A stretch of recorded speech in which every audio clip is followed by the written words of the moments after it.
Hi, this is Greg Albrecht for Christianity Without the Religion. You know, I've been a hamburger and cheeseburger fan virtually all my life. I've lived on those things. In fact, probably lived on them way too long. I gave up cheeseburgers and hamburgers a number of years ago, but I still love to drive by a small hamburger place near our house and smell the red meat cooking. It's just, and the French fries, of course, and all of that smell is just, but I don't go over there and actually imbibe very often. I'd love to, but can't handle it. I want to talk about hamburgers and cheeseburgers with you today. In fact, I went out earlier this morning and purchased 3 hamburgers. The one on my left I was trying to purchase earlier in the day, but I can only purchase this little, can I call it a puppy? I shouldn't probably call it a puppy. I believe the meat is from a cow, but I couldn't purchase this until 10:30 in the morning. I didn't even know that. This one is from the Golden Arches.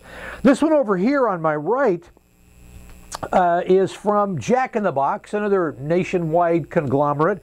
And you can purchase this, I believe, any time of the day because I did purchase it earlier in the morning. Had to wait for McDonald's to open, but this one from Jack in the Box.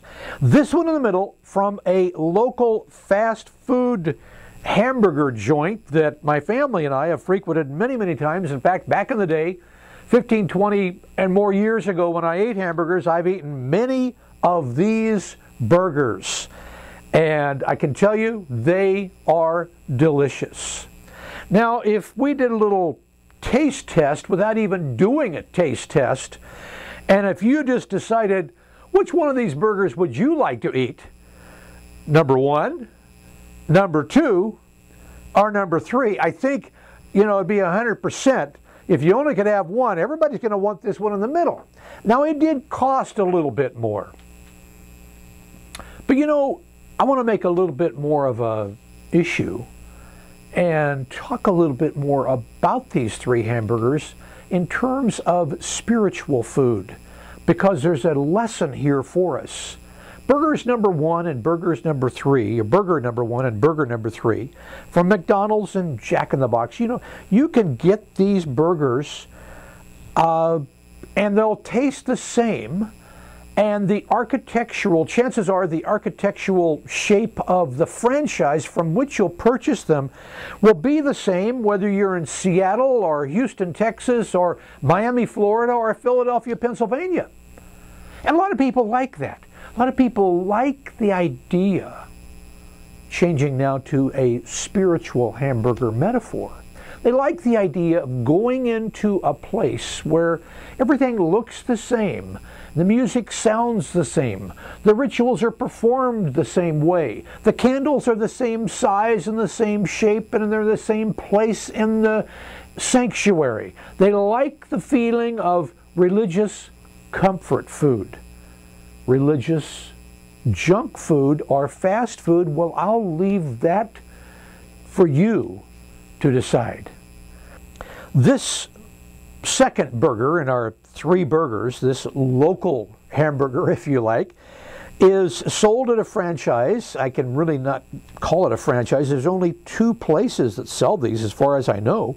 You can't buy this in Philadelphia or Miami, or you can buy something like it, but you can't buy it in the same way, with the same distinctive architecture and the same familiar. In fact, when you go in and buy this, you're going to see the cook make it. In fact, it's not going to be sitting there all pre-packaged for you, and they'll give you one that was made a couple hours ago or 30 minutes ago. They're going to make it while you wait, and you can watch them make it.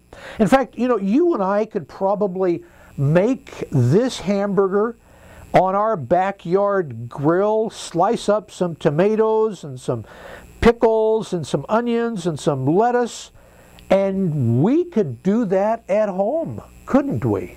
Might spend a little bit more money than you would buying it from a place that makes them individually.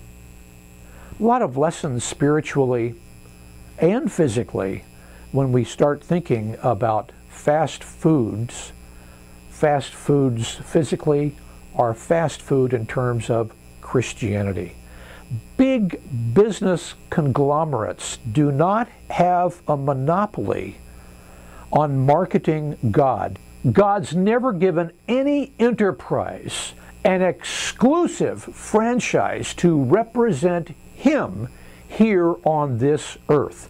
Next time you're thinking about purchasing a hamburger, physical or spiritual, give that some thought. Greg Albrecht for CWR.